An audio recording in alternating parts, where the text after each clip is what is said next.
Welcome back. Bahamians can soon expect to see many of the derelict vehicles scattered around New Providence removed and properly disposed of, as the Ministry of Urban Renewal, in collaboration with the Ministry of Environment, has launched an initiative which will see such vehicles taken off the streets. Minister of Urban Renewal and Housing, Keith Bell, shared how this initiative contributes to the government's bigger picture. And you would see in this, there is collective responsibility. All of the ministers, all of the ministries are represented. And so we are moving into these communities and ensuring that every problem, every challenge is addressed. Let me say that it is not just about moving old vehicles, as the persons before me spoke about, but also in terms of going into these communities and making strong recommendations to the government. You would recall that we would have passed legislation to ban the import of vehicles which were more than 10 years old coming into these communities. We have tasked all of the different departments and entities to make recommendations to this government as to whether or not we ought to ensure that we again review that and even reduce that. Also, we will be making a recommendation to this government to ensure that vehicles are not imported in this car whose titles are not salvageable. You will take note that if you go down to customs right now, there are a number of vehicles which have been severely damaged in accidents in the United States, etc. Those vehicles ought not to come into the country. That's our position unequivocally, and we're going to ensure that we make the recommendation and we pass the legislation. Minister of Environment Vaughn Miller says though many areas in New Providence were identified as needing government intervention to remove derelict vehicles, Anglerston stood out as the constituency for the launch. We've done a temporary survey, and we found that Anglerston was the most challenged area. So we thought it fitting to begin in Anglerston and other inner city communities. And as the minister said, we'll be dealing, principally, this is the beginning, and we'll be dealing with derelict vehicles. But it's more than that. In terms of spaces, dealing and making certain that spaces that have been overgrown, overpopulated, eliminating them. And also, another aspect of it that we'll be getting to later on is in terms of, well, dilapidated buildings will also be dealt with. And we know the connection with derelict vehicles, dilapidated building, overgrown areas, and crime. So that's an aspect we want to eliminate, and we begin the process in our inner city communities and in this historic area. So we're happy this day has finally come, and we say, let it begin. According to the acting director of the Department of Environmental Health Services, Lorna Williams, over 600 derelict vehicles were identified in the Anglerston community alone. She noted that pest control measures have also been taken to address any rodent problems before the initiative commenced. The United States Department released a Level 2 travel advisory a few weeks ago, warning its citizens to take extra safety precautions when traveling to the Bahamas due to the recent spike in serious crimes.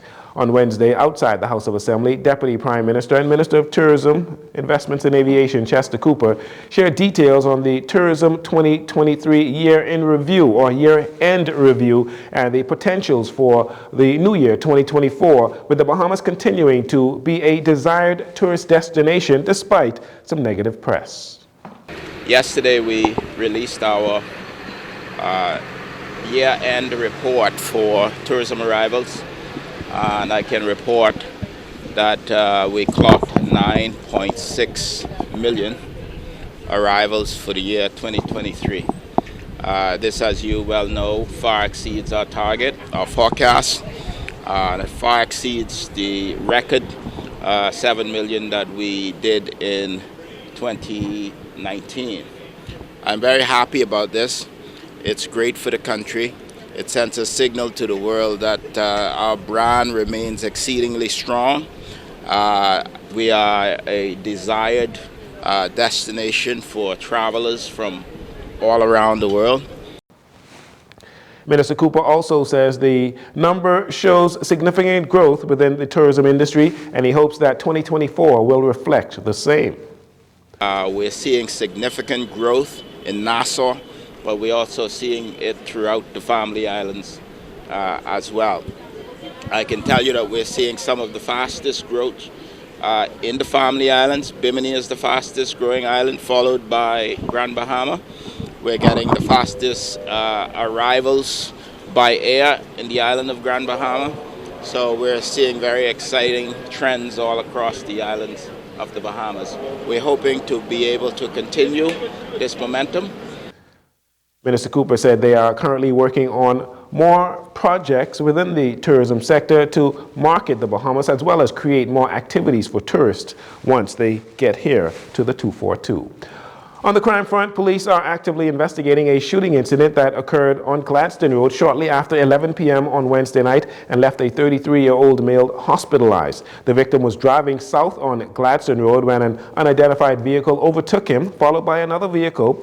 The victim heard multiple gunshots and later discovered that he had been shot to the lower back.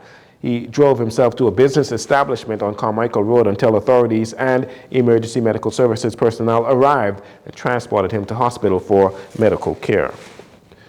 Meanwhile, law enforcement officers continue to take illegal guns off the streets. Police are questioning a 24-year-old male and a 49-year-old female in connection with a large quantity of ammunition confiscated from a residence in the Bozine town area shortly after 4 p.m. on Wednesday. Police and Defense Force officers from Operation Ceasefire uncovered more than 150 rounds of ammunition while conducting a search on the suspect's home. In a separate incident, 2 males, ages 40 and 17, have been arrested following an armed robbery that took place on Wednesday, leading to the seizure of 2 loaded firearms and the recovery of a stolen 2017 Honda HR-V. The incident took place around 7:40 p.m. on Dean Street off Nassau Street.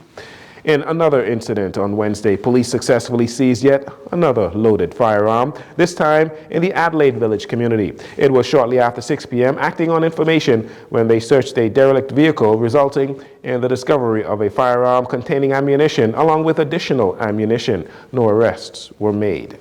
And finally, police are also investigating 2 armed robberies that took place on Wednesday. In the first incident, shortly after 8 p.m., the victim, who was seated on his black and gold Yamaha motorcycle in the parking lot of Sandyport, West Bay Street, was approached by a lone male who produced a firearm and robbed him of his motorcycle before fleeing in a westerly direction along West Bay Street. And in that second incident, around 9:30 p.m., the victim, while leaving a residence in his red 2013 Nissan Cube on Hampster Road, that's in eastern New Providence, he was accosted by 2 armed males dressed in dark clothing who robbed him of the vehicle. And police are also looking for a 2015 Acura TLX that was stolen from a female today, shortly after midnight, while she was at a gas station in the vicinity of Kemp Road. That'll do it for your JCN Evening News. Once again, I'm Jareno Saunders. Thank you so much for joining us. This segment of the news has been brought to you by Sun Oil Limited.